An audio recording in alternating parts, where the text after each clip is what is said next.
Now that's just adorable. There's Sunny and Marley preening each other. Now mind you, for the first many years we had parrots, Marley and Sunny were cage mates along with BB. And then when we got Nigel, who's looking up there jealously,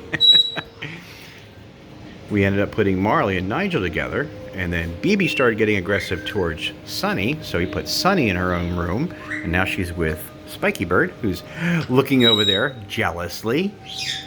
Anyway, I think it's adorable that after all these years, these two still can be out together and still preen each other.